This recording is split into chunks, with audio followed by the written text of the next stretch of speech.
to our pitch day. So this way, how we're going to conduct our pitch day and equity match.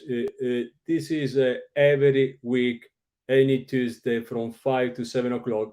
We open our window to investors, bringing six of our startups, with startups having their profile on equity match, and we leave them to pitch to investors. Now, we go live on LinkedIn, YouTube, Facebook, and all our socials, so everyone can see, watch our founders pitching.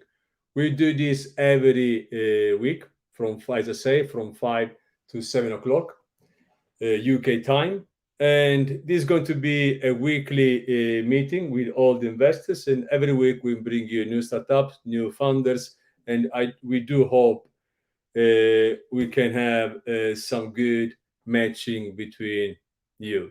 So now, as we go live on socials, if you want, you can write your questions. I will bring the question to the founders. You can do anytime. Any end of any pitch will last for 5 minutes. You can write your questions, and I will bring them to the founders, to the founder that is pitching that time. I will also myself make a couple of questions if needed, so founders can pitch better. I can deep a little more in what they are doing. Now, let me start. So I will introduce our first founder, Delio. Delio is right now not with us. Probably it will come later. So I'm going to move to the next one, which is Elliot. Elliot, I will invite Elliot now with us.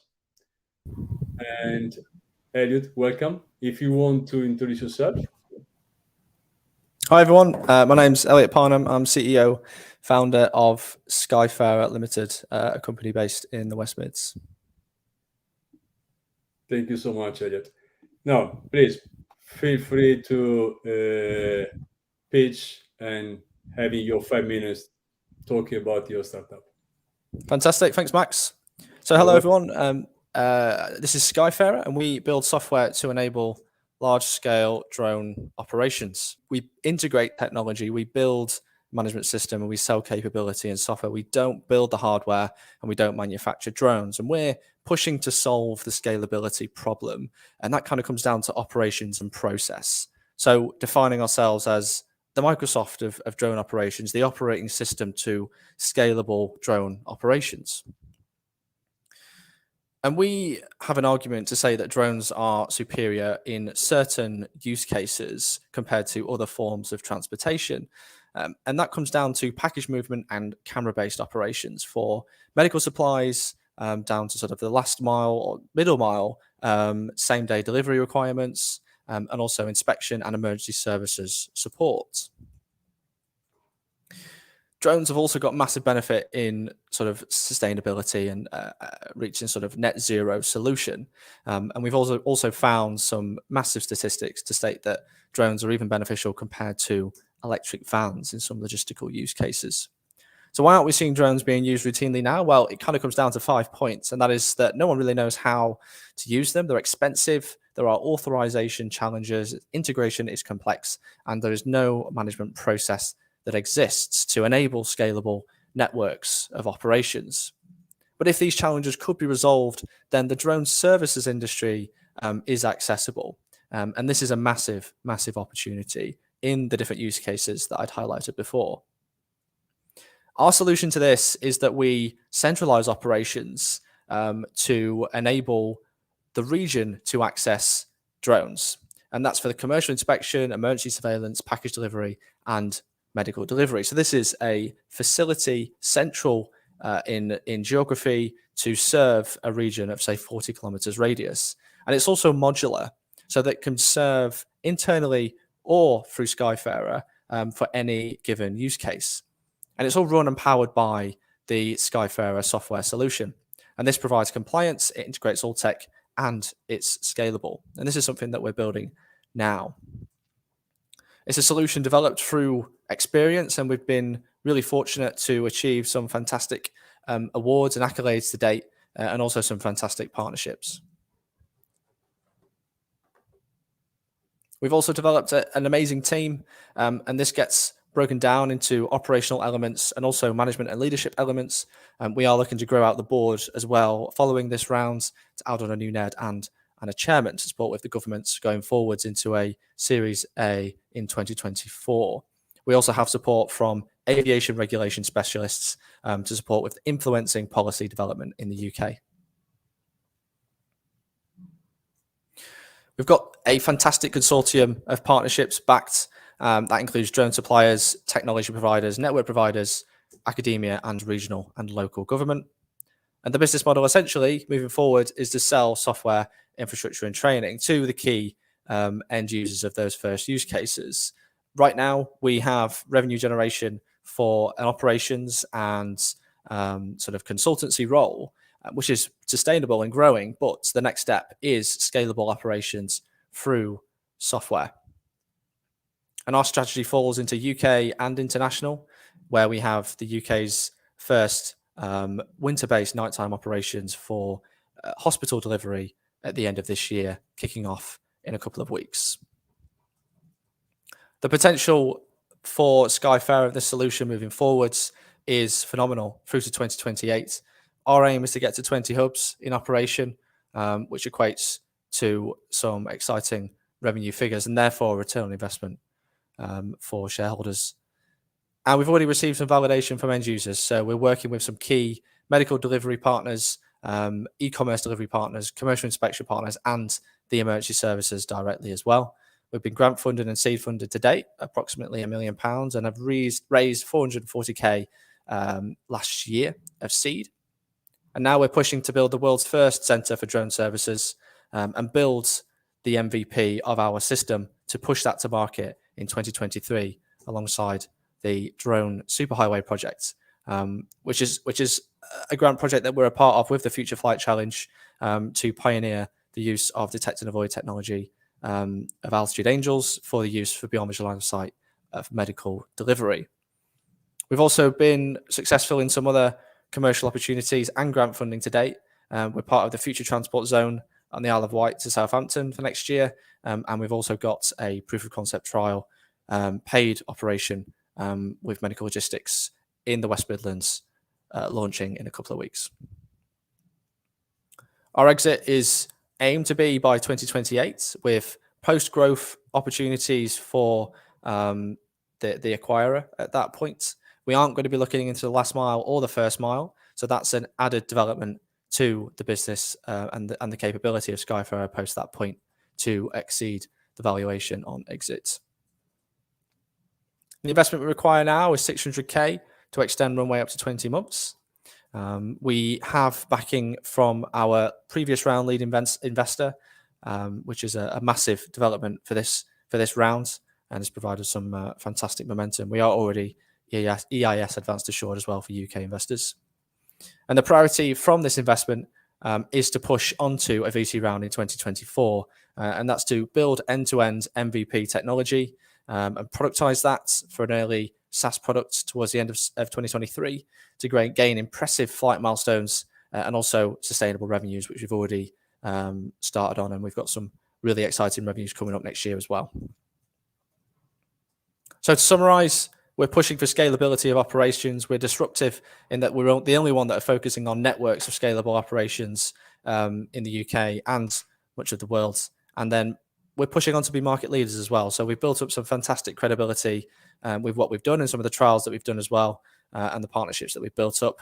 We've got a growing commercial team and there's massive potential for investors in this round.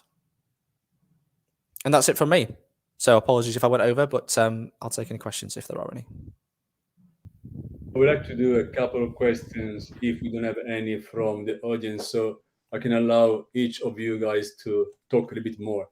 So we absolutely know that drones is going to lead the future, indeed. What about the regulation? Can be regulation a problem for you? Because today drones are not that much regulated. There is still a lot of confusion.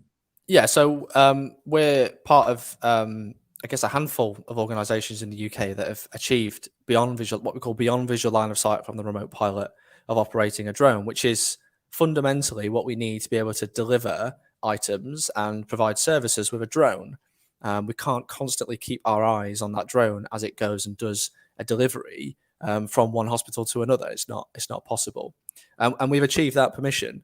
There's obviously a landscape in the UK for developing policy to enable that to be more routine and cover more geography in the UK.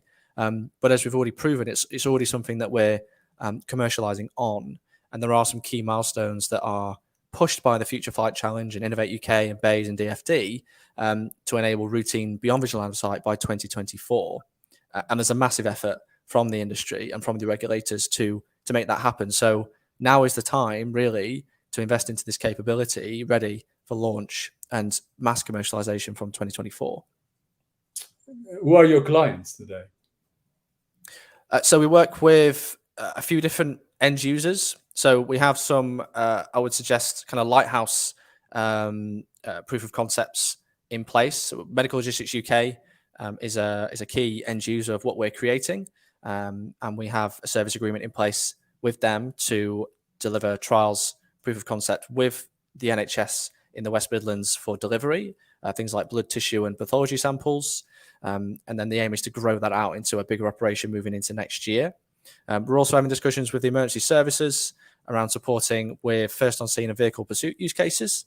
And the same with longer range inspection use cases of rail and highways. And then other kind of use cases that you may not think of being aircraft on the ground. So how do we deliver aerospace grade parts, as small as a bolt really, to an aircraft that needs maintenance quickly? Otherwise it's hundreds of thousands of pounds of cost to that airline if it misses its slot. So we're trying to diversify the use of drones in services and make that accessible to those end users. When it comes to the property, drones, they belong to you? No, so we partner with the drone manufacturers. It's a far more effective approach, in our opinion, to follow that partnership model and work with those experts that know how to manufacture drones and how to develop that kind of technology, where it's our position, our expertise to operate that technology for end users and commercialize the use of it at scale. You're not going to have any idea, any willingness to create one day to produce yourself drones? No, at the moment, no. There's a lot of manufacturers in the world that have fantastic technology, and there's more that's coming out. And each of those that have been in the industry for a few years have developed their tech substantially. And we work with a company called Phoenix Wings, based in Germany. That over the past few years of working with them, the tech has grown and grown substantially, and we're learning kind of every day we use it, and that's pushing us towards certification to be able to do more with that drone as well. So really our niche is in how do we use this technology effectively, routinely, and in networks, and that's how we get the commercial traction from it, and that's how we get the most value out of that tech in society. I'm going to close with this one. We have seen so many big disruption. I remember a few years ago in Heathrow, they had to stop everything, all was Gatwick. Are you going to address the security when it comes to drones? So actually flying within an air transport zone or an ATZ or an airport is actually easy if you have the communication and management processes involved, because it's all controlled airspace. So if you're communicating in the right way, then really it's actually quite safe to fly within that airspace. And this comes down to procedure and process. And that's what we're all about as an operator. And that's what we're trying to remove as a headache from the end user. Those that specialize in providing healthcare services or doing policing, for example, the specialization for them isn't in operating drones or aviation, whereas it is for us. So we're trying to make that process turnkey and secure. And there's other elements of security within the hardware and the software that we use to ensure that it's tamper-proof and encrypted and absolutely safe. And that's also what the aviation authorities really look at when we're submitting safety cases for when we operate. Is it safe? Is it secure? Is it redundant and reliable? Elliot, really thank you for your time spending with us today, sharing your idea and your great venture. For anyone who wants to get in touch with Elliot, you can just email contact@equitymatch.co and we can bring straight you to him. Thank you very much. Thank you so much, Elliot. If you can stay with us, maybe we have some more Q&A later on. Thank you. Brilliant. Thanks, Max. Thank you. Thank you. Bye. I'm going to introduce now Miguel. Miguel, let me bring you in, and I'm going to bring your great startups. I had a very nice conversation with Miguel a few weeks ago. I've been very, very pleased with what he's doing, and I really would like Miguel to share with everyone what your great idea. Thank you. Thank you, Max. Good afternoon to everybody that is watching. Well, if you played Lego as a kid, you will enjoy this very much, because what we have done was to create, using the same concept of simplicity, but with a different and a big plus. And the big plus is that whatever we create with cork brick, it can be used in our homes, in our offices, in hotels, in airports, everywhere. It's made out of cork. Cork, you are all used to know cork from your bottles of wine.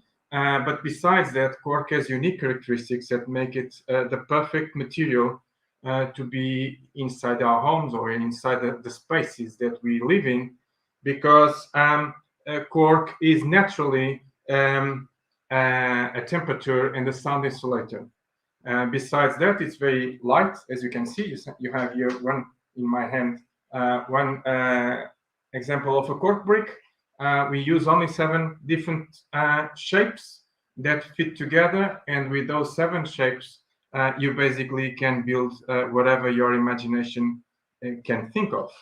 This is very simple, although it became very disruptive, because for the first time in history, we have a solution that any of us, regardless of being good or not with do-it-yourself, we can adapt and create the spaces that we live in and change all the time.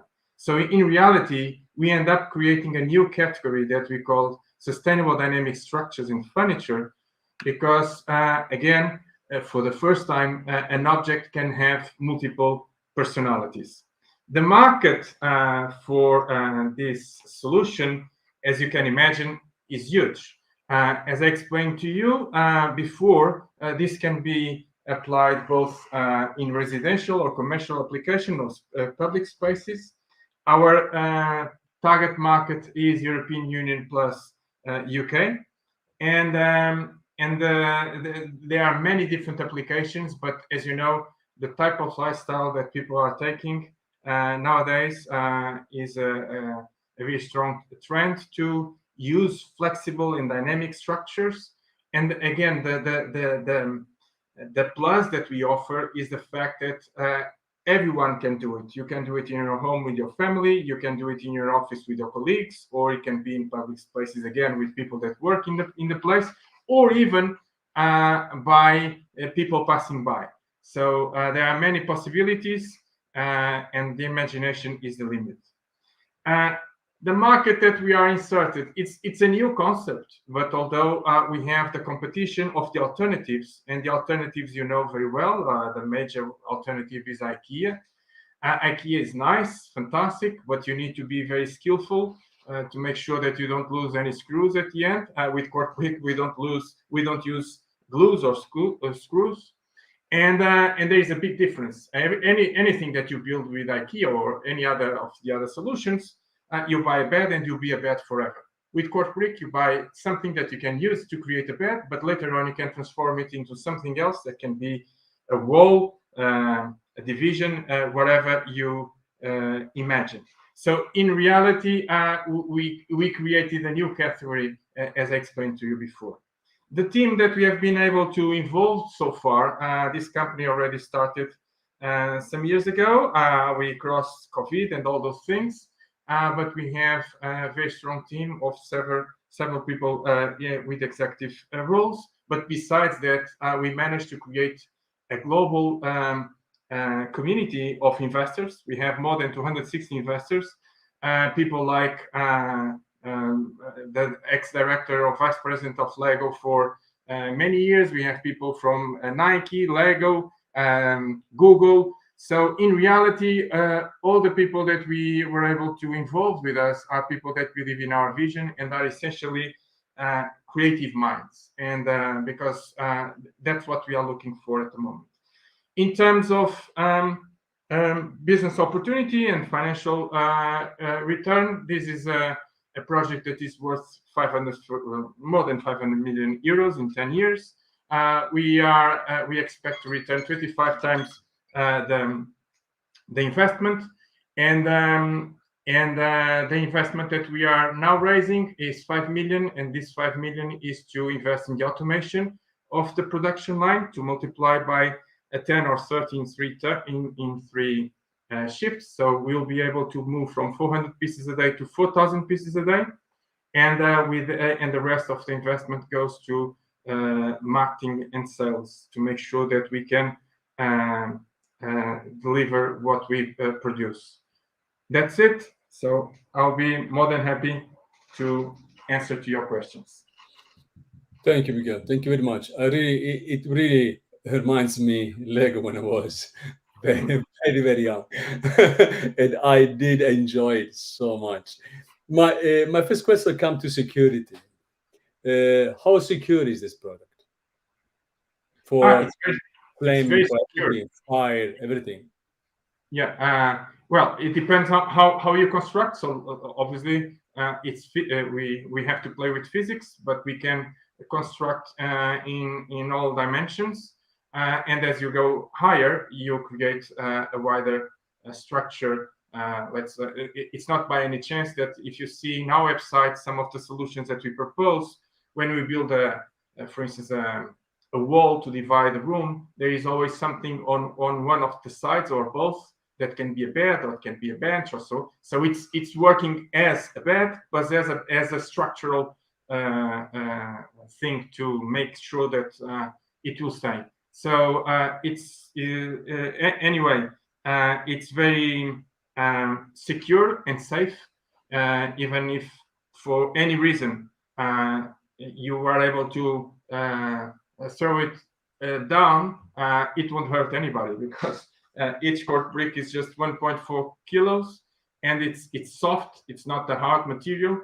Obviously, when you build a whole structure, you can have a big weight, but when it don't affect anyone. In terms of use, can I use it for indoor, outdoor as well? Yes. Well, indoors, you use all the characteristics, unique characteristics of cork, which is temperature and sound insulation. If you want to use outdoors, you can use it outdoors. Although, if you want to have it for a long time at rain, it's better to cover it with something, or we can provide with accessories to add. But the main application is for interior, because again, it's like using a Ferrari in a bad road. You can use it, but it's not the best application. So interior is the best application. Is it coming in different sizes? No, it's like Ford told us, you can buy any Ford as long as it's black. In our case, as long as it is the color of cork, although you can cover it. But the sizes that we choose is a balanced decision to make sure that we have something that you can easily build a structure in your home. So, but it's not too big and it's not too small, that it will give you a long time. So the typical cork brick is 20 centimeters. So you see, it's not even my palm, and that's it. So in reality, when you build multiples of 20 centimeters. So in terms of clients, who are the people coming to buy your product, and how they can buy it today? Yeah, normally now we have our website, and our idea is we sell through our website, and we can deliver door to door from our factory here in Spain. I'm in Portugal, but the factory is in Spain, and we can deliver door to door, and we only sell direct to the consumer, regardless of being residential or commercial or other entities. May I ask you, where do you see your company? What's your vision for this company? Where do you go? I mean, do you want to compete with IKEA? I don't think so. Where are you going to? Now we want to be different because we want to be fun. Because in reality, another aspect that we didn't plan, but in reality, this is not only a useful and fun product, but it empowers people's creativity. So there is this extra layer that normally when you have a business or a product or whatever, it's just a useful thing. In our case, we combine the fun of playing games with economic value, and we combine the fun of collaborating with people to create solutions to empower people's creativity. So our vision is, to become the Lego with an economic application, basically. It will be cork brick. In that days, you will not talk anymore about Lego. You'll talk Lego for toys, fantastic, and cork brick for useful applications to manage the space that we live in. That's the Lego for adult. Yeah. Thank you very much, Miguel. For everyone who wants to know more about Miguel and his startup, you can get in touch with us on Equity Match, contact equitymatch.co. We are very happy to introduce you to Miguel. Thank you so much, Miguel. Thank you. Thank you, Max. Thank you very Please much. stay with us. We can talk maybe a little bit more later. Thank you. Florian, how's it going? Hello, Massimiliano. It's going well so far, so good. Great. So let me at this point moving back to you. Great, Florian. You can share your screen so you can start pitching. But please, before you can give an introduction yourself.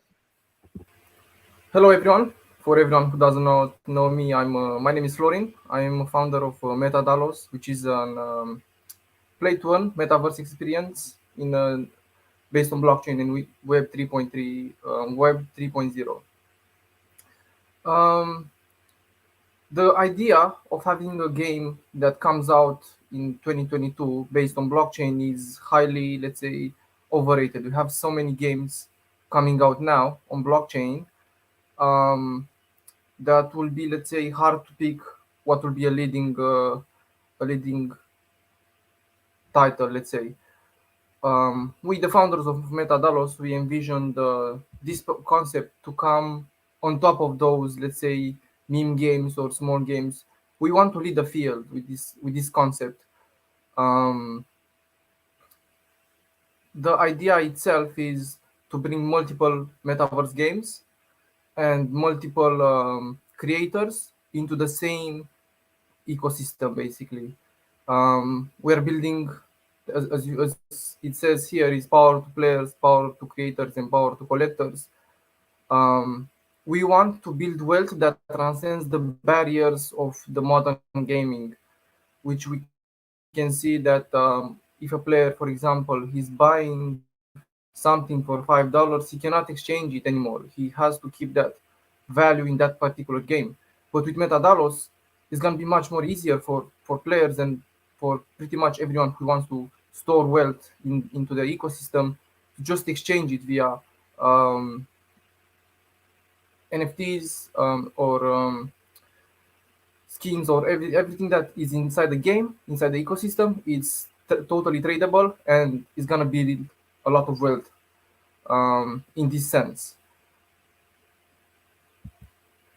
This is the product, this is the customer, what it needs. It's an interactive gameplay.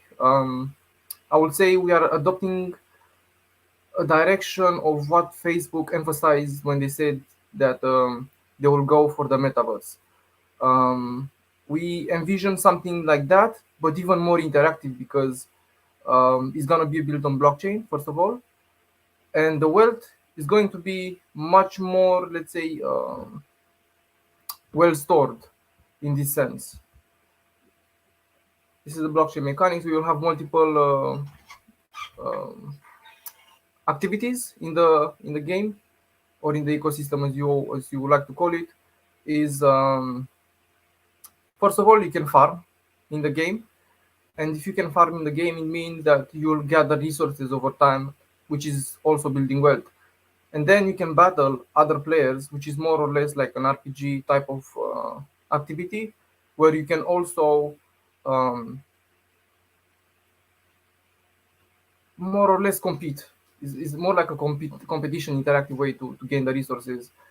And yeah, the last one will be socializing, because as we will build millions and millions of customers over time in the upcoming years, those players, they will want to work together, construct something, maybe like realize something together in this ecosystem, because there won't be any more limits on what you can do on the blockchain. And yeah, pretty much this sums up the entire project. There is more to come. We expect to have a beta version by the end of this year. This is target market revenue model. We will use I would say very the monthly user rate will be very high, so we will expect a lot of users.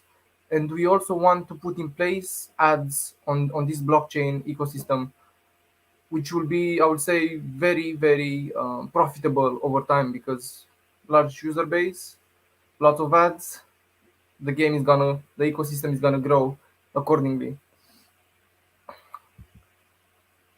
The total amount which we settled down for is 6,950,000 US dollars. We so far achieved with our developers from Devla 1.1 million, but it's still a good way to start, but we will require more in order to fulfill this vision or this dream for this project. Pretty much, yeah. This stretch goal, this will be later this next year. Competitive advantage. I would say it's the easiest and most user-friendly, let's say, ecosystem, where we will integrate easy to pay methods from your wallet or from your card, and we will also have like some sort of a fourth industrial revolution type. Everything is going to be digitalized, and we will have a lot of customer support for that, and everyone who will be able to join us. So for example, if a player joins today, he will also be able to participate with feedback and earn rewards. So it's very big, I would say. But yeah, thank you for your time, guys. That will be the most of the concept. The concept is already in practice. We're gonna have a beta version by the end of this year. But yeah, pretty much that will be. Thank you. Thank you much. Yeah. I don't want to make this long because there are other funders. I can have a couple of questions. First of all, is what's exactly the stage today? Did you have any MVP? So we started after the association with Devla. They offered us basically 1.1 million in service. As in, we expect to have the MVP, so we can test it with users by the end of December, perhaps even earlier. It depends on how well we move with the funds and how well those guys they will do over time. When you talk about gaming, who is going to bring the gaming on your platform? Are you going yourself to produce any, or is the community itself? So it's, I would say, a hybrid one, because the community wants something to play on. So at the beginning, I'm just gonna spoil a bit. We have a center which is called the city. This city in the middle will be the hub for other metaverse. It's like a portal for other metaverse game, and around the city will build interactive areas like gameplays or battle zones, and even real estate. So it's more or less a simulator of what's going in real life, but with a much more interactive ways to play outside of that city. But How do you make money? how do we make money? Very easy. Ads. First of all, we'll have ads. We'll have NFTs. We'll have a fee on each crypto transaction that will go, like a micro fee. And we will also have the creators, like the developers will build something which will then be bought at a higher price. So in the end, it's very productive, I would say. The concept is very solid at this point. Of course, in time, we'll see. Thank you, Florian. Thank you very much Thank for you, being with us Massimiliano. today. Thank you, If everyone. anybody wants to talk to Florian, they can get in touch with us in Equity Match, contact@equitymatch.co, and we are more than happy to make any Thank you, introduction. Massimiliano. Thanks to you, Florian. Thank you. Thank Have a you. nice day. Bye-bye. Thank you. Bye. Stay with us. Stay with us. Don't Yeah, go. sure. Okay, thank you. Thank you. Nick, I think we are ready. Very good. Do you see my screen? Absolutely. Very good. That's very nice. That's very nice. So thank you very much for having me with you today. A very good chance to present Easy, powered by AI. Should I start introducing myself? Yeah, actually, Nick, CEO and founder of Easy. With Easy, we create the personal internet, as we say. It's a social productivity platform so that you can do more of the things you like with the people you like. What is the problem that we are solving? The big problem. I took a title of a movie, which is around everything, everywhere, all at once. Fear of missing out, infobesity, take away the best time of our life. We had made some research and people waste on average 2.5 hours a day in searching, in browsing, in trying to look for something to do. And this is what psychologists call the paradox of choice. If you have too many choices, too many options, at the very end, you don't have a better selection, but at the end, you're indecisive and bored even. So this is what we addressed, and I think it's an increasing problem in our time, because there is more and more, and a new platform, and a new offer, and a new service, and a new product, and everything. And we as humans are not able to manage this complexity. So what we did, we said, look, it's not the user going to the internet, but we have to find a way where the internet comes to the user.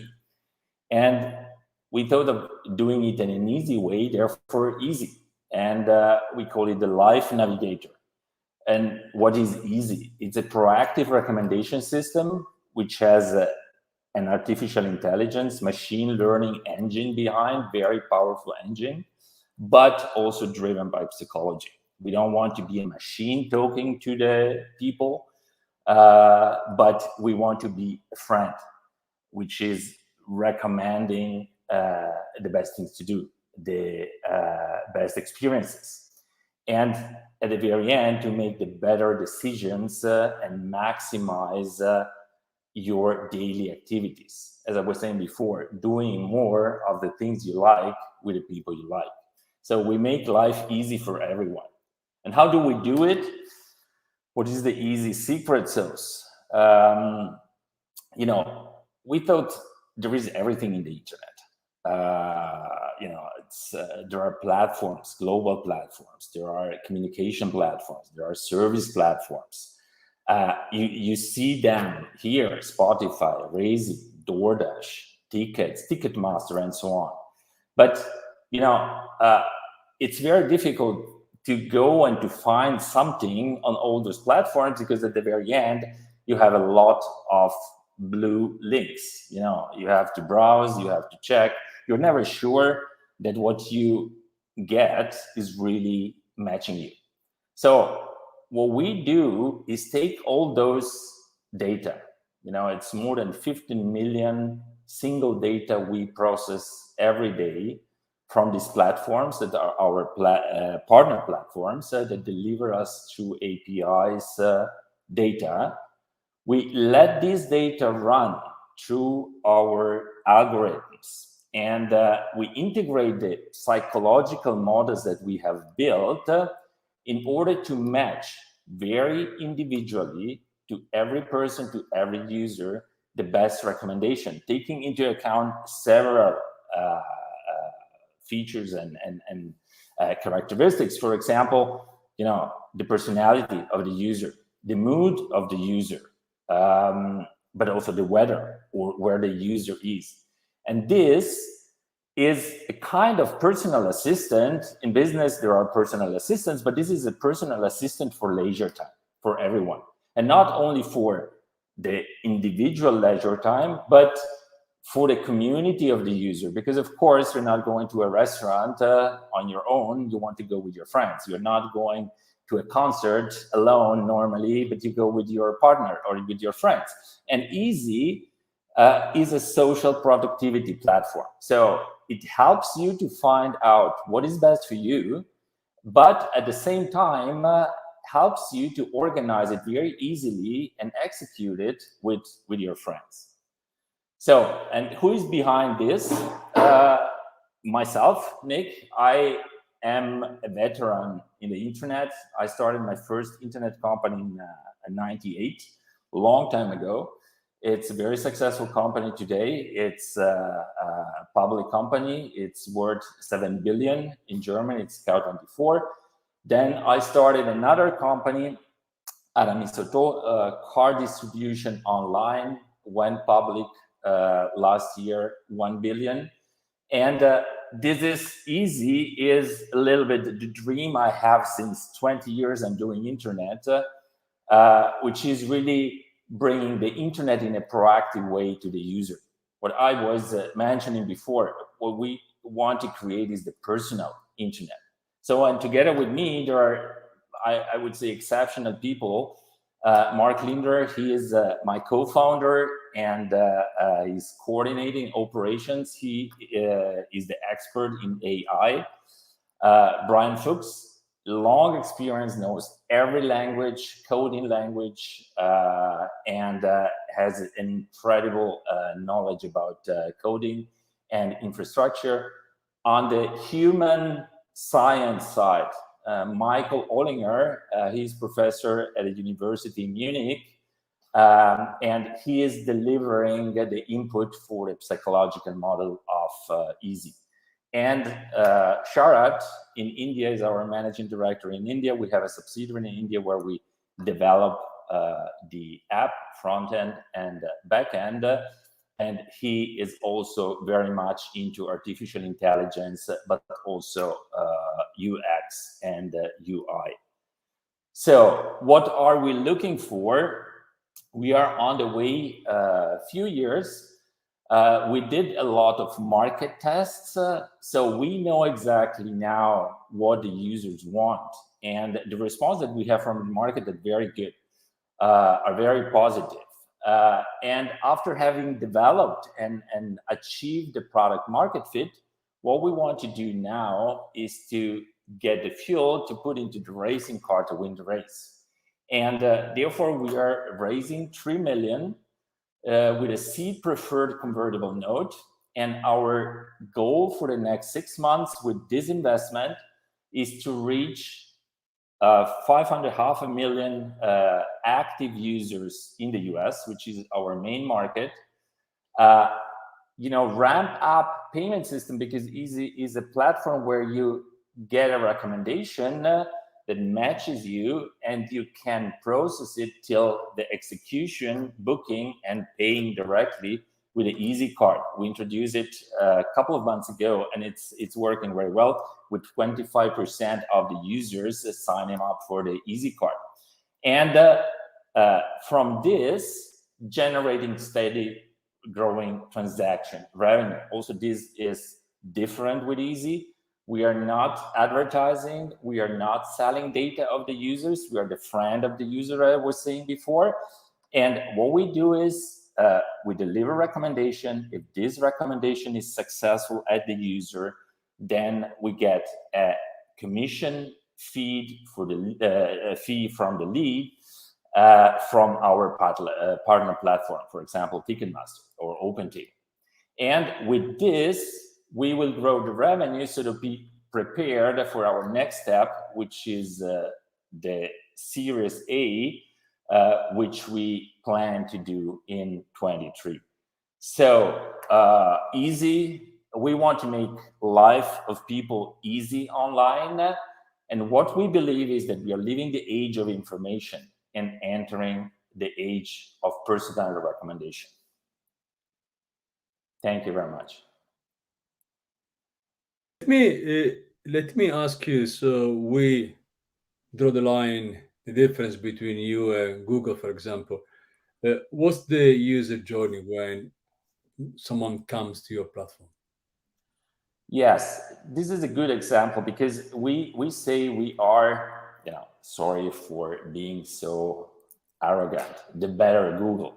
You go to Google at the very end is still a dictionary. You go there and search, and then you get results.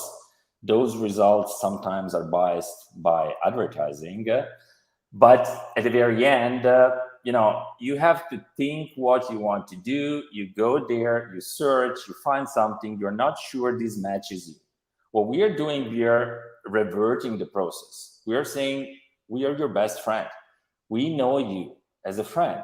And, why don't you do this? Or why don't you think of doing this? Going out tonight with your girlfriend or boyfriend or partner. Why don't you, next week there is a concert of your favorite artist. Why are you not buying the tickets for that?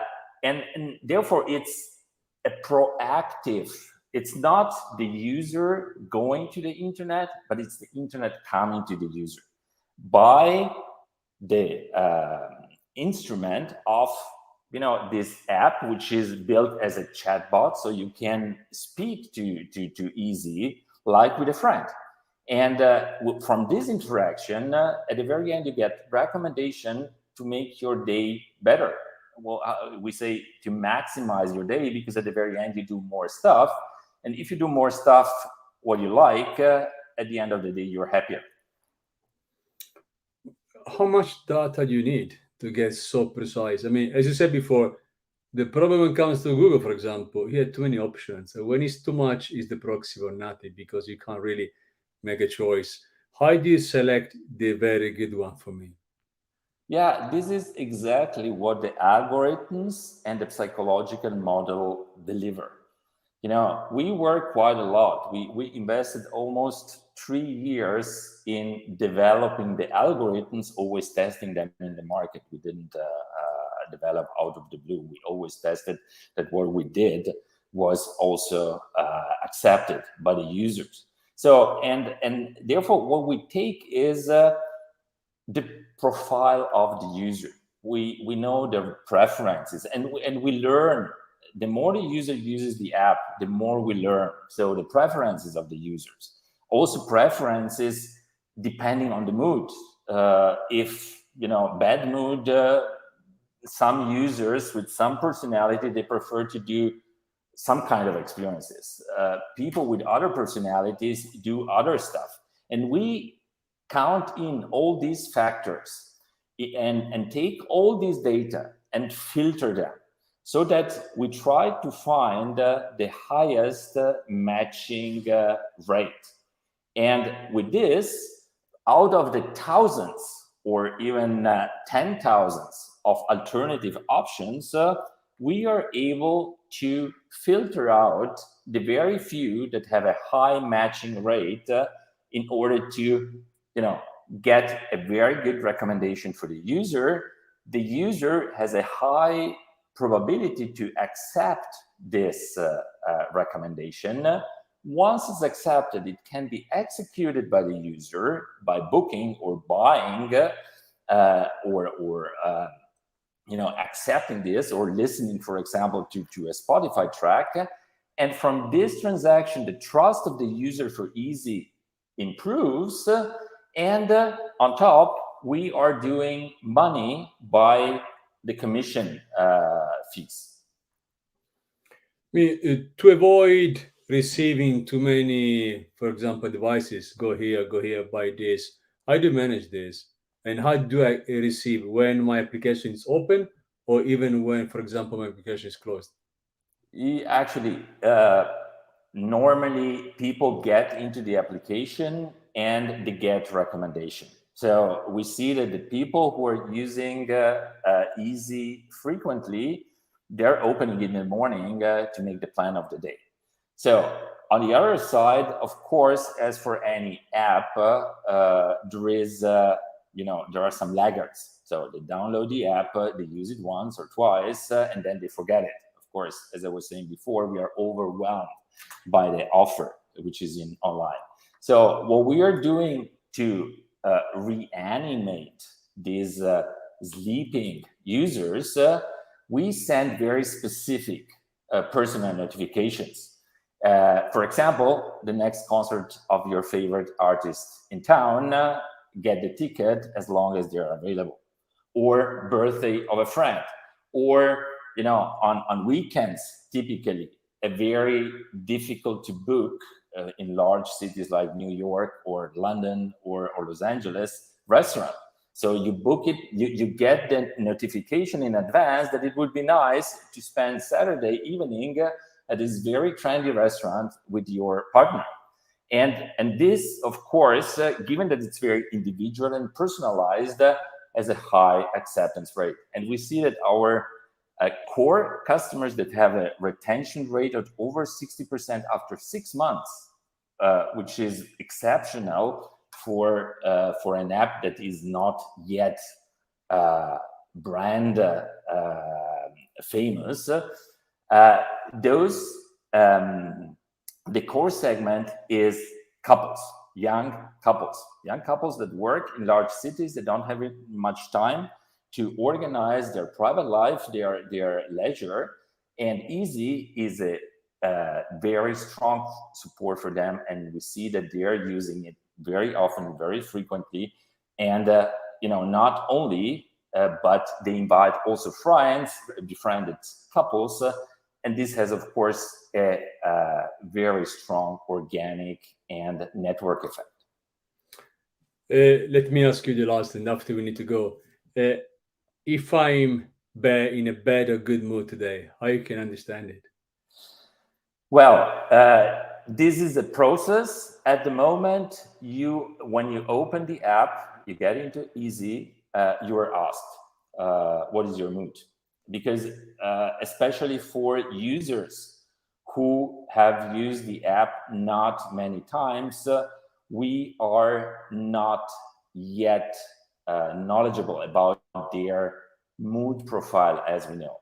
After a while, we know what is the mood profile of the user, and therefore we can, without even asking the mood, we can assume and accordingly make the recommendation that matches that mood. Thank you so much, Nick. Thank you very Thank much you. for being with us. And everyone, again, who wants to get in touch with Nick, please come to us to Equity Match, and we are more than happy to introduce each of you to Nick. Thank you, Nick. If you want to stay with us, maybe in the end we have some comments. Everyone who wants to make any comments or ask any question, please just chat with us, and we'll bring them to our founders. Tara, are you ready? Thank you, Nick. Thank you very much, Max. Here we are. Yes, I'm ready. Look good? Good. Great. I presume you are in Indonesia, not even Singapore. Yeah, Indonesia.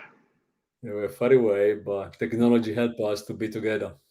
Please give an introduction to yourself, and after we move to your startup, right? Okay. Yeah, my name is Tara. I set up a new company called Decarb. It means decarbonization. As you know that the world is looking for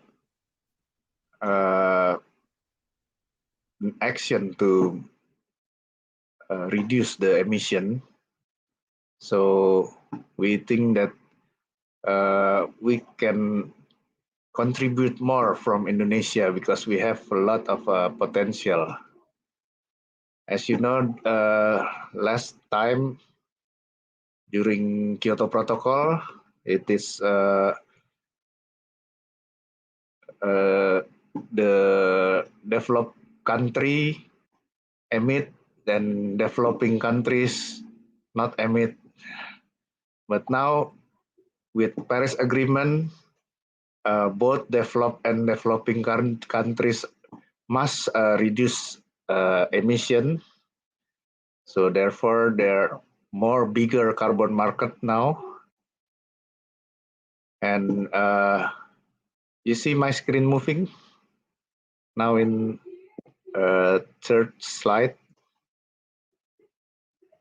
Please go. There's a demand side where everyone is looking to reduce their emission, and we can have many kind of project here in Indonesia. There's an option to remove carbon, but we try to make it affordable, permanent, and sustainable and compact. So we come up with this the lowest hanging fruit, which is biomass to biochar. So biochar is charcoal. It's made from organic material, organic waste, in a specific oven with a high temperature and limited oxygen.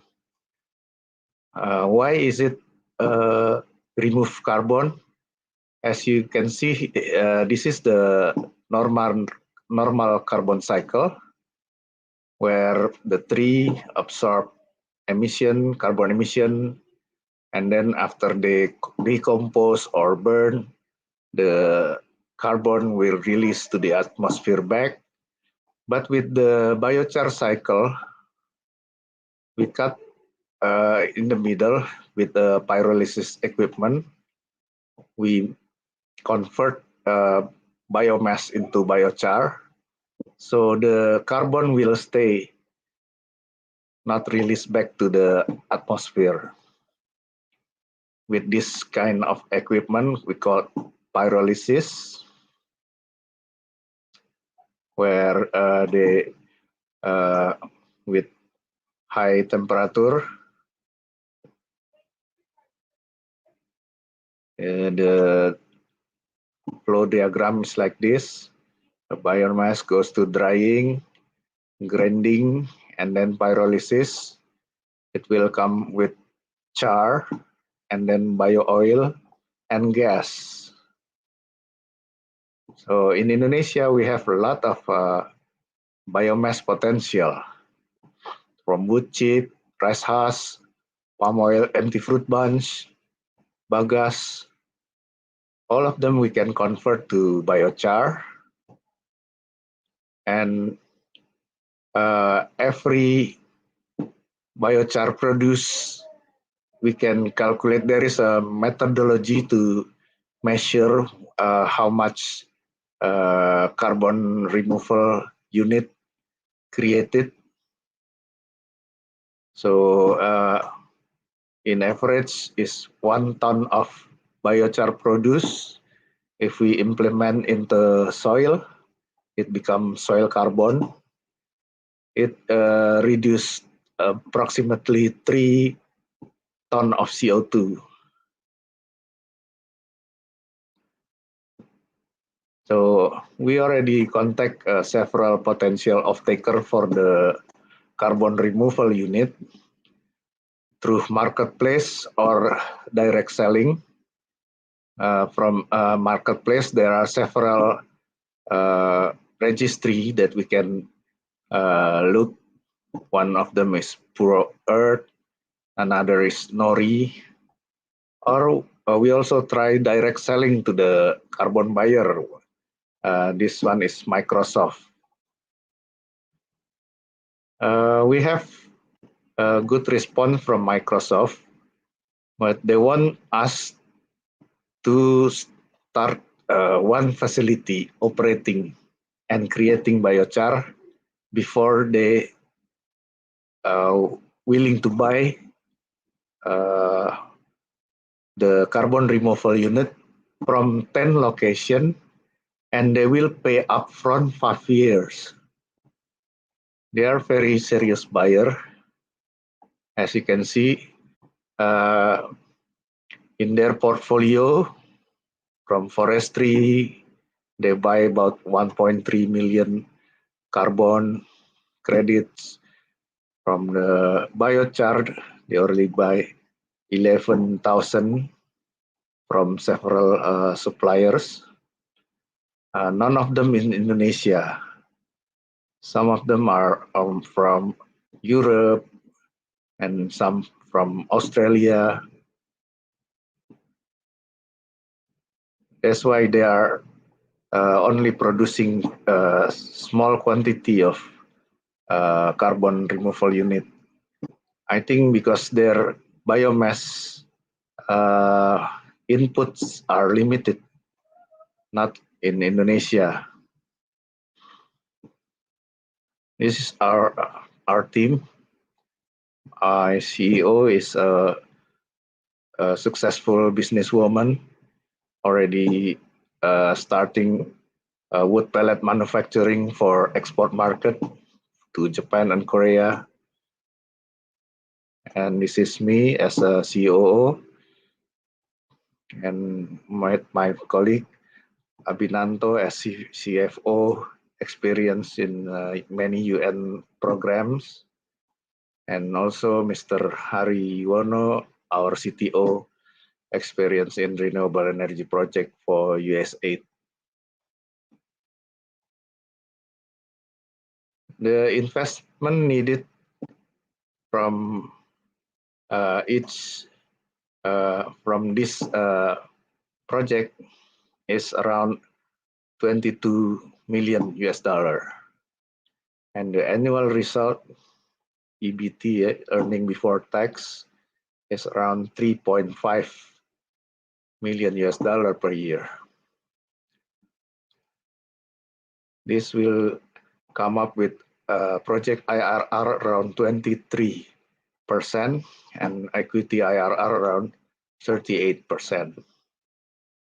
with the debt and equity ratio 70-30.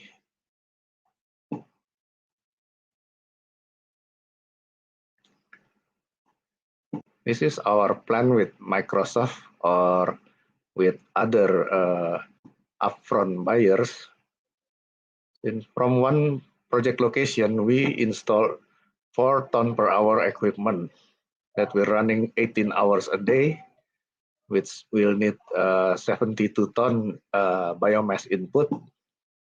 Once they are pyrolyzed, it will become 21 ton of biochar, which means we'll sink carbon around 20,000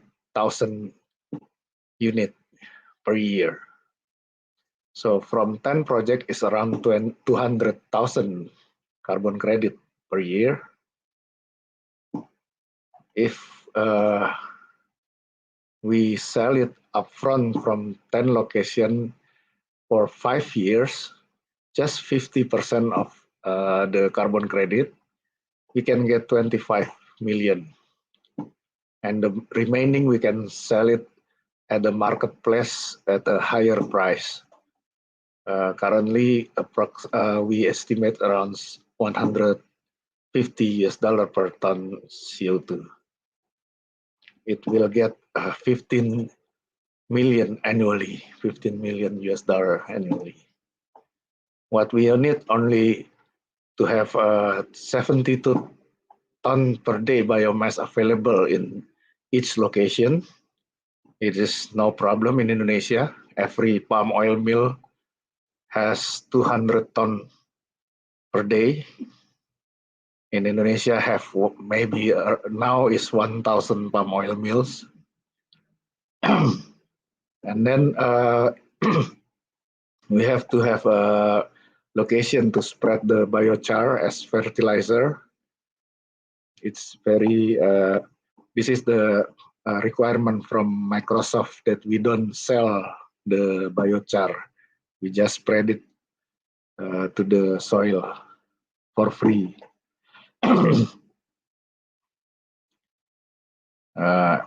With other buyer which don't have requirement to spread the biochar for free, we can sell it.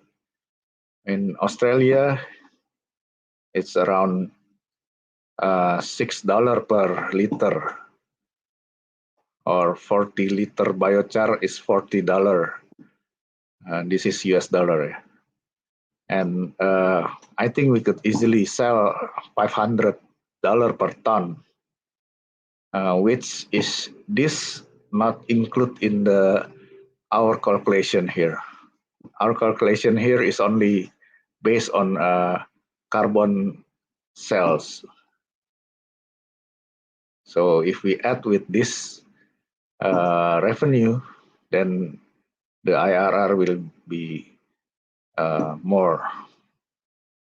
So our business offer is we are seeking 3 million for 20% of our share, which we can guarantee that you can exit in year 4 with 2x.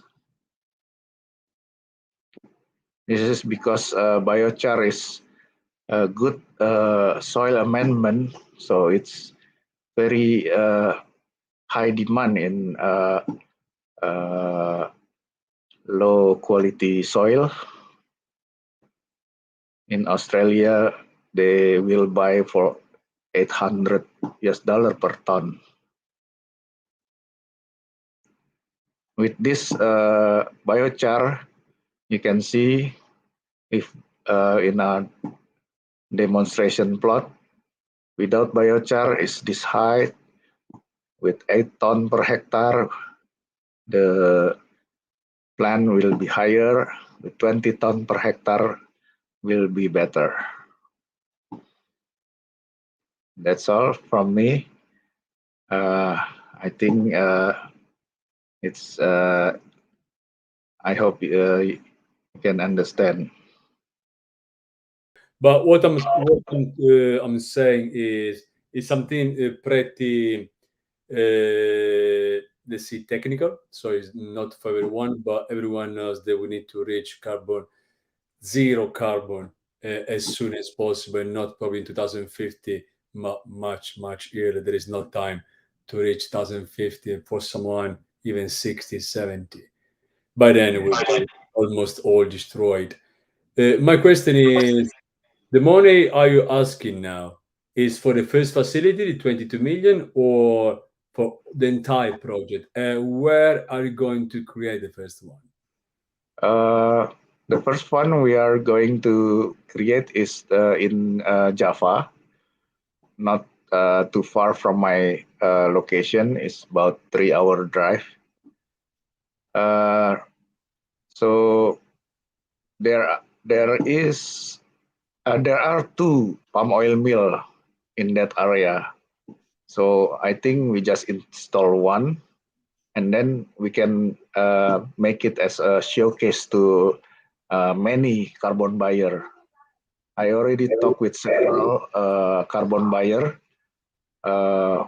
What they need is to see that we already start production. They were willing to buy upfront because they need carbon credit immediately. For what is I find very interesting, the carbon credit, but also that you can use as fertilizer and you can make the soil for many countries which today they can't have any real use of cultivate. Yeah. This is very good. They can even we are very short in food, for example. This is something Yes. not only good in selling carbon credit, but something very good also in creating, for example, better soil. They can help to produce better. Yeah, that's why it's so very good in Australia, because Australia is very low quality soil. Now with this biochar, they can plant many plantation there now. How far can go this biochar? If I have I don't know, a not good soil, how much I can improve with this biochar, for example? Because I do believe there's a lot here. World. If we spray it with cow dung with water, so it will become the very good fertilizer. It will even doesn't need any soil. Any plant can grow from Just a pile. Yeah, a pile of a row of biochar with sprayed with cow dung. Then they can grow the tree from there, because the char is very porous. With that porosity, they absorb nitrogen from air. There are many many research that already confirm that this is a new fertilizer. Thank you very much. I think I some microphone. I don't know what. Anyway, thank you so much. And for everyone who wants to talk to Tara, please get in touch with us on equitymatch.com. Thank you. Thank you. Thank you so much, Tara. Thank you for being with us. Yeah. Thank you. Okay. Bye, Max. Now we have our last founder, which is I'm going to do this in this way. Rasim, let me welcome you. I know you're ready, so here we are. And let me also bring your. If I can. Did you start already sharing? Perfect. Yeah. Thank you so much, Rasim, for coming to us. Of course. And I will leave you to talk. Please, if you want to give an introduction before starting, and after we're going to see right. Sure. So, hi everyone. My name is Rasim Aliyev, and I'm co-founder of Raters. Raters is a reviews and recommendation platform where content creators can promote their digital products to highly targeted audiences.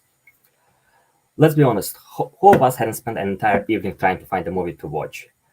With abundance of content online nowadays, it's more difficult than ever to find a worthy movie or TV show. Thus, people are spending a lot of time on this task.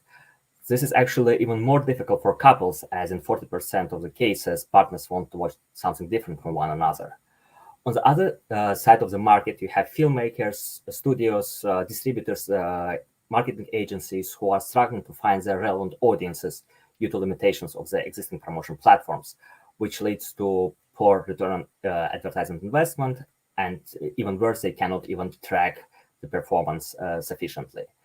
And these problems exist across all digital products, not just movies and TV shows, but even video games, music, ebooks, apps, and educational materials even. So to tackle this problem, we decided to create Raters, which is a recommendation platform where our users can get detailed, personalized recommendations for movies and other digital products. And also that allows studios and filmmakers and other industry participants to promote their movies to highly targeted audiences of movie lovers based on our unique machine learning algorithms in such a way that it increases the conversion to clicks, conversion to sales, and that results in higher return on investment. Moreover, our integration with various platforms allows us to provide comprehensive insights to the advertisers based on results of their campaigns. The market is huge, with $35 billion being spent every year on promotion of digital products globally. And as any branch of online advertising market, it's projected to grow very rapidly over the next decade. Obviously, on such a huge market, you have a fierce competition, both across direct competitors as well as alternative promotion channels. However, for both users and advertisers, we provide unique advantages compared to them. So for users, our main value proposition is better recommendations compared to other movie platforms. And moreover, we're the first platform that provides recommendations to multiple users, which tackles the problem of couples I mentioned earlier. For advertisers, what we offer is the ability to target users based on both their digital product preferences and their social graph and friends and other demographic characteristics. And at the moment, no one on the market does both of them simultaneously. So we are the first ones.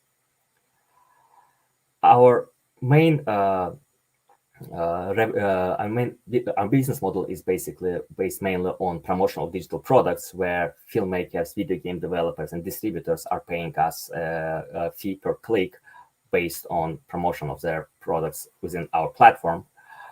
Meanwhile, we have also some secondary monetization channels, such as traditional display advertising and banners, affiliate programs where we get percentage of sales when someone buys or rents movies online on Amazon and other platforms, and premium accounts where our users can upgrade to better functionality for a subscription fee per month or per year. That being said, our main focus is on B2B segment because it's a more reliable and steady source of cash flows.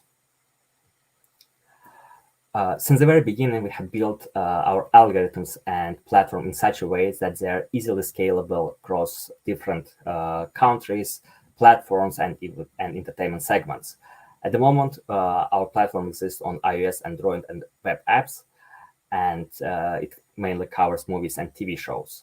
Our next step is strengthening of our position in the USA, because obviously Hollywood is our main market.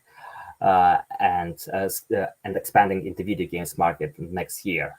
Thereafter, we aim to expand to books, apps, and even launch our own TV app.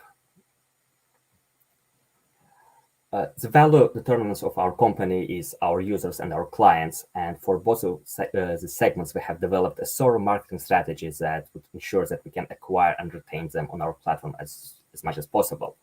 For users, our so-called growth hack is focused on organic channels such as search engine optimization and app store optimization, because it results in sustainable growth of users without need to consume a lot of marketing budget. For B2B clients, which covers studios, game developers, authors, and filmmakers, the channels that have been proven most successful are direct sales, referrals, and networking. And therefore, we know exactly who we're going after, when, and how. We previously have raised funding 3 times, and we have delivered value to our existing shareholders virtually across all parameters. We developed the platform. We developed Raiders on 3 platforms. We are growing across all KPIs. And even earlier this year, we have acquired a small competitor, which was another movie app that we currently have. So as you can see, we're growing very aggressively and intend to keep doing so even faster. At the moment, we have around 200,000 monthly active users on our platform.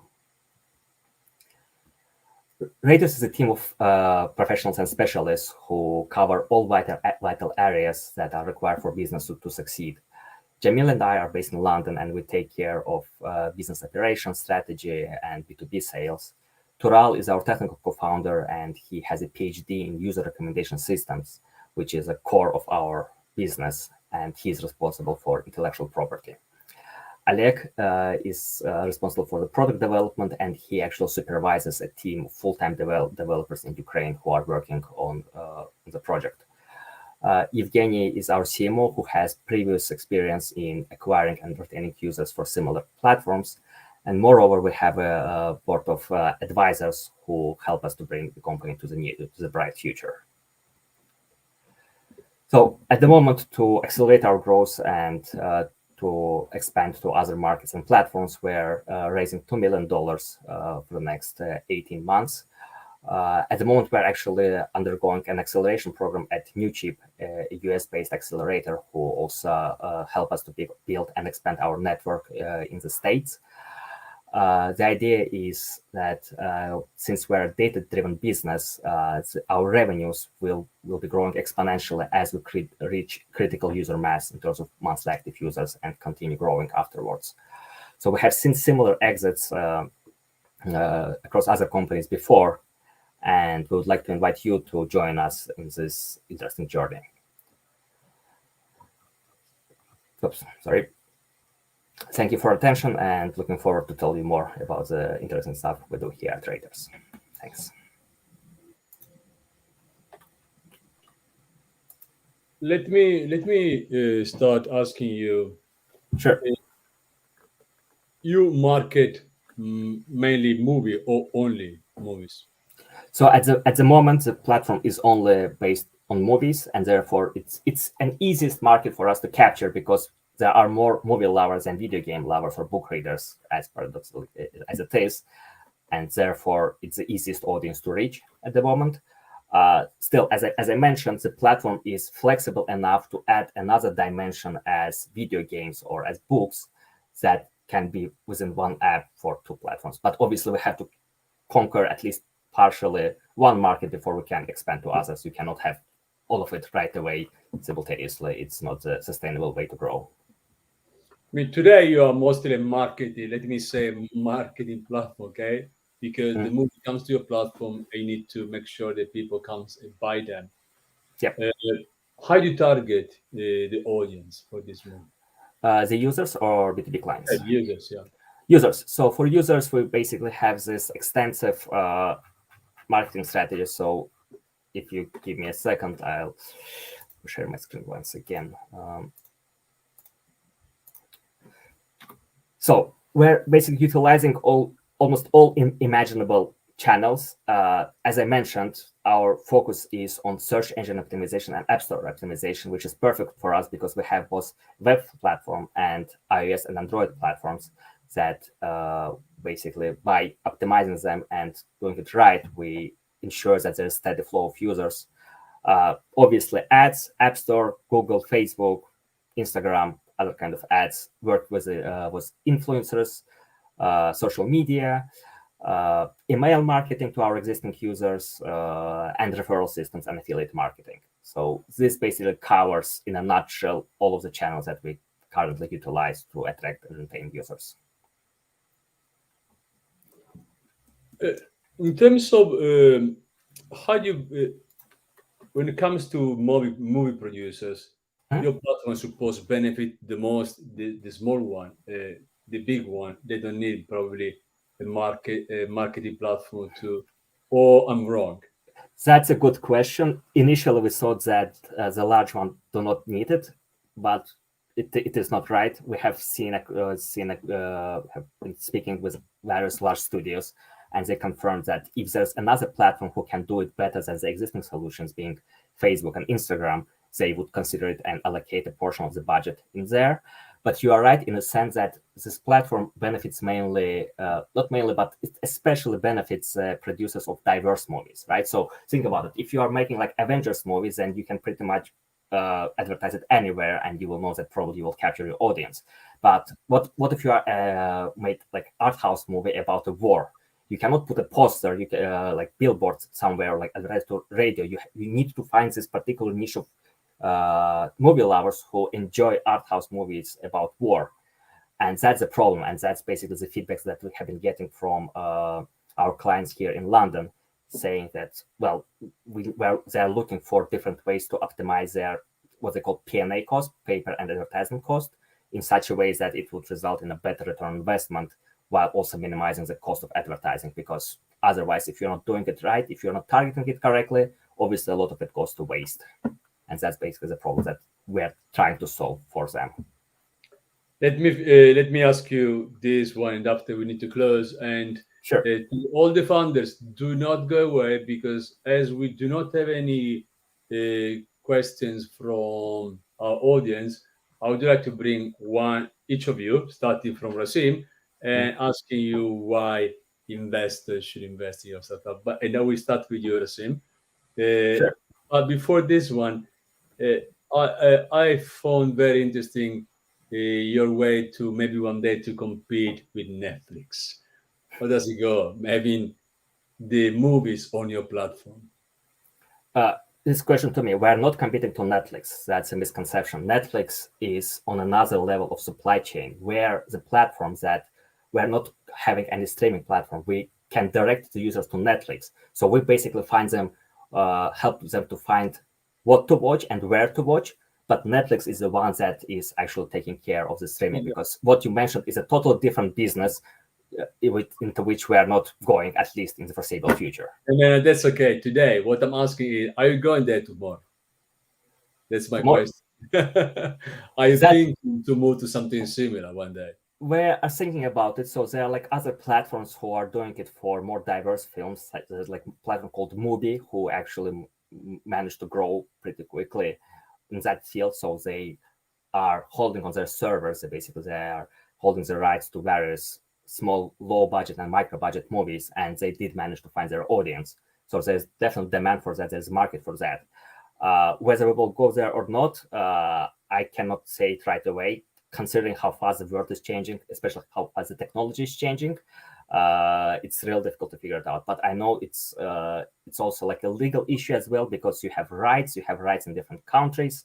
So it basically brings a lot of restrictions into the platform, while at the moment our platform is available for anyone because we are not showing the movies ourselves. Step by step, Max. Of course, as anything in life, you need to absolutely concrete, do the first step, consolidate, and move to the second one. Let me ask you, Rasim, and after I'm coming back to all the other funders. So please, if you are there, go live, because I'm coming. So let's start with you, Rasim. Sure. Why an investor should invest in Rasim and his venture? I think the main answer is the team, because we have the combination of the skill across the teams that none of our competitors do. We have me and Jamil on the business side. We have Tural, which, as I mentioned, has a PhD in this particular field, who has been working in machine learning algorithms in the large streaming platform. We have Alek, who develops a product everywhere. He basically develops similar products. He knows how to do it, and we already have shown the traction. So that's probably another reason, is that even you compare where we were a year ago, it's still huge leap forward. And therefore we are growing fast, and we are diversifying on one hand between different assets. But on the other hand, we know exactly what to do, how we need to do it, and we have no doubt that we will succeed. Rasim, thank you very much. Thank you. Again, as we have this event any Tuesday from 5 to 7, anytime you want to join us, you're more than welcome. Thank you, Max. Thank you so much. Take care. Thank you. Nick, I'm bringing you now. Yes. And here again. Here we are again. Do you have any message how why investors should get in easy? Well, I founded already 2 companies. These 2 companies are very successful, very profitable, by the way, because we forgot that companies have also to be profitable. And I think easy is really the opportunity of investing in the next dimension of the internet. As I was saying in my presentation, it's the personal internet. It's the user is put in the center of life again. It's not bombarded by advertising, it's not pushed and so on, but it gets control over the internet, over what matches the user in the internet enjoying as social. So, this is something, an ambition which possibly, you can compare with Facebook or Google or TikTok. It's global, it's scalable, potentially. We have to get there. We have the team to get there. But in perspective, is also extremely profitable, as all those companies are. Because I make a very simple math. Our acquisition cost for a US user, active users, is around $2. If we make a recommendation for a concert for a ticket of $100, we get 10% of the price of the ticket. Let's say $100, 10%, $10. Theoretically, just with one transaction, we cover the acquisition cost. But our aim is, of course, being the friend of the user, that the user keeps using easy. So he will buy in the next month maybe a cinema ticket, or he will go to a restaurant and all this. So that at the very end, all these revenues which come from the commission by successful transaction are going into the bottom line. And in perspective, the margins are very attractive. And I'm talking here about margins, potential margins comparable to the ones we are used to with Facebook, Google, and these leading companies. So I think, first of all, is the approach, internet coming to the user, not the user going to the internet, so changing paradigm, but also a very attractive financial outlook, which is global. Thank you, Nick. Thank you very much for Thank being you, with Mark. us. And anytime, you're more than welcome to join us Thank you. again. Thank you so very much. much. Thank Yeah. you. Miguel, Hi. yeah, well, we close the day. I'm really enjoying. This is the first time we do this one, but I really enjoy. We can improve a lot. Please, do you have any message to investors? Why they should invest in yourself? I think that we have a unique journey and a unique opportunity to change people's behavior for good, creating economic value and giving a high return for all the shareholders. We are not only looking for investors, we are looking for what I call creative dolphins, people that believe that through sustainability, you can create real value, economic value, with the three initial letters in capital, ECHO, that people so often forget. So, and solving problems to real people. So this is more than just a fun business, because it's fun, by the way. But it's more than a fun business. It's highly lucrative.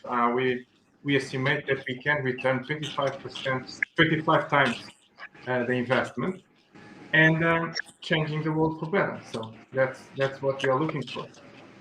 Thank you, Miguel. Who is not talking? If they close the microphone so we don't have the sound coming.